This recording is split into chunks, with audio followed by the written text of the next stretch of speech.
众族师爷杀光他们，为纪灵大人报仇！杀光他们！杀光他们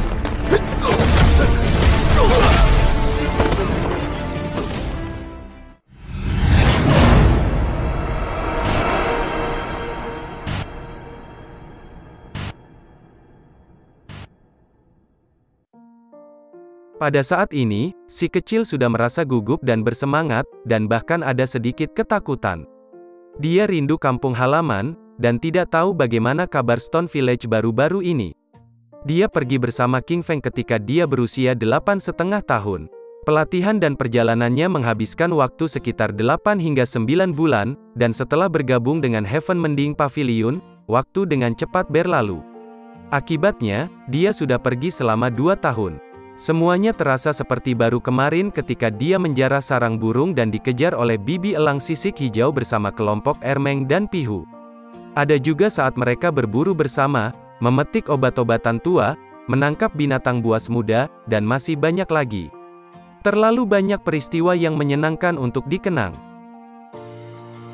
King Feng kecil juga mulai meneteskan air mata, tertawa sambil menangis pada saat yang sama.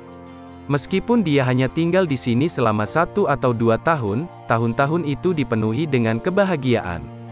Ini hanya desa pegunungan, kenapa kalian menjadi begitu emosional? Ketika saya kembali ke sarang lama, itu selalu terasa membosankan. Burung merah besar bergumam. Dong pada saat ini, si kecil dan King Feng sama-sama memukul kepalanya. Second Baldi memanfaatkan momen itu dan juga bergabung. Burung merah besar itu kesal dan terbang ke langit. Itu bergerak cepat, dan pemandangan di tanah mundur dengan cepat. Mereka akhirnya tiba di tanah harta karun yang indah dan damai. Sementara mereka masih jauh, si kecil sudah menyuruhnya turun. Dia ingin berjalan selangkah demi selangkah di sana. Itu kabur dan tidak jelas, tetapi sebuah desa perlahan menjadi terlihat. Pertempuran ekstrim terjadi di sini.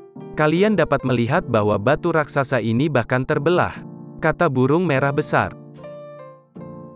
Artefak berharga telah digunakan di sini, apalagi itu adalah artefak berharga yang sangat menakutkan. Ini awalnya adalah gunung, namun setengahnya langsung tersapu. Baldi kedua juga terkejut. Pada saat ini, hati si kecil langsung membeku.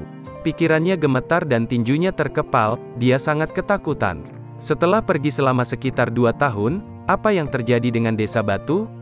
King Feng juga akan menangis. Mereka akhirnya kembali ke desa, jadi mereka berdoa agar tidak terjadi hal buruk di desa. Emosi mereka ada di mana-mana saat mereka kembali ke desa, dan mereka benar-benar sangat takut melihat sesuatu yang salah. Di depan sangat sepi, tidak ada suara. Si kecil ketakutan. Meskipun mereka masih dipisahkan oleh banyak li dan belum berada di sekitar desa batu, ada jejak pertikaian yang terjadi di sini. Seseorang menggunakan artefak berharga yang menakutkan di sini yang jauh melebihi kekuatan gunting naganya. Ada beberapa gunung batu di sini awalnya, namun semuanya menjadi puing-puing dan debu sekarang. Mereka tidak ada lagi, tidak terjadi apa-apa, ini pasti damai? Pria kecil itu berbicara dengan tenang saat dia dengan cepat bergegas ke depan. Jantungnya melompat dengan suara berdebar, dan dia gugup dan takut yang ekstrim. King Feng mengikuti di belakangnya, dan air matanya hampir tumpah.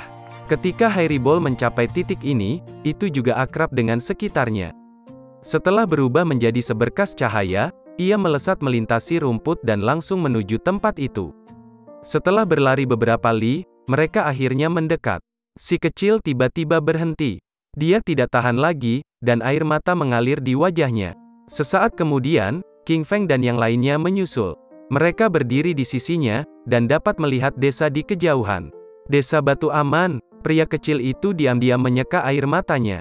Bahkan melalui semua pertempuran sengit antara hidup dan mati yang dia alami di luar serta sepanjang waktu dia melarikan diri untuk hidupnya, dia tidak pernah takut. Baru saja, bagaimanapun, dia ketakutan dan ketakutan yang luar biasa. Hanya ketika dia bisa melihatnya di depannya, dia benar-benar rileks. Dia sangat tersentuh sehingga matanya berlinang air mata kegembiraan, dan semua kekhawatiran di dalam hatinya menghilang. Terlihat ada orang-orang yang berpindah-pindah di desa tersebut. Setiap sosok sangat akrab karena mereka adalah orang-orang terdekatnya. Rumah-rumah masih sama seperti sebelumnya, dan tidak ada perubahan signifikan pada desa. Sebuah pohon kuno berakar di dalam desa, dan cabang-cabangnya yang tebal menjadi hitam hangus.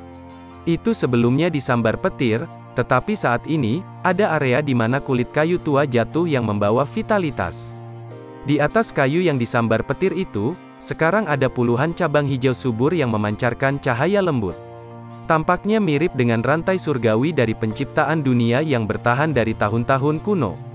Mereka misterius namun damai, dan karena mereka secara alami menggantung, mereka penuh dengan kekuatan hidup yang bersemangat.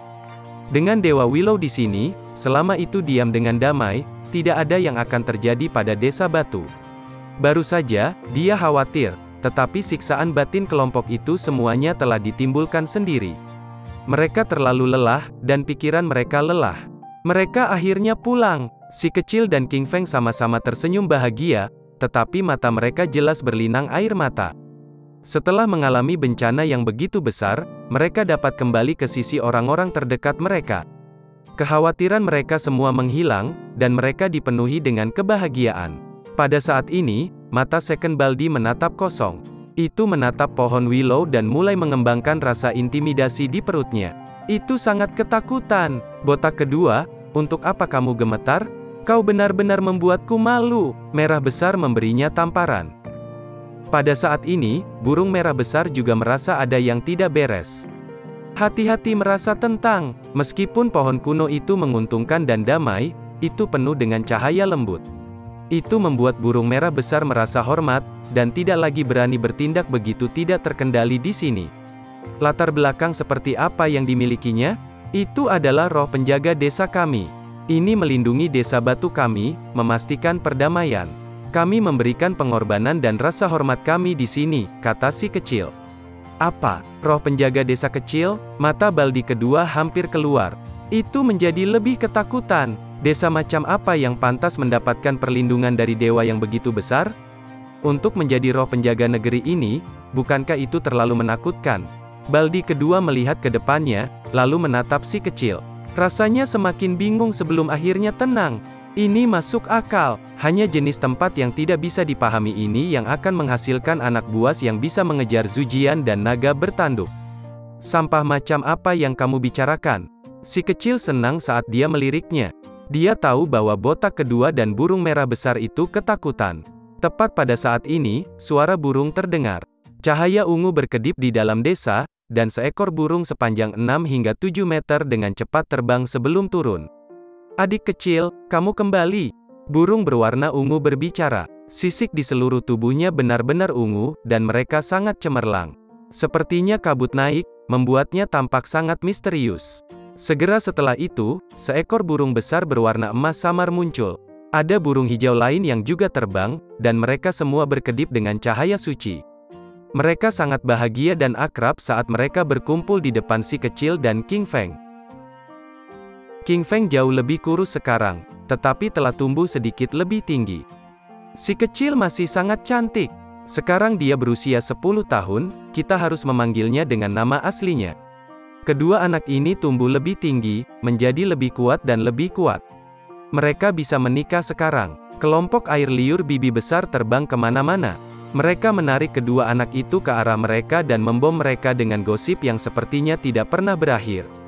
Pada saat ini, Hunyu, satu putri paman Fei Jiao juga bergegas. Dia sangat bersemangat dan berkumpul juga.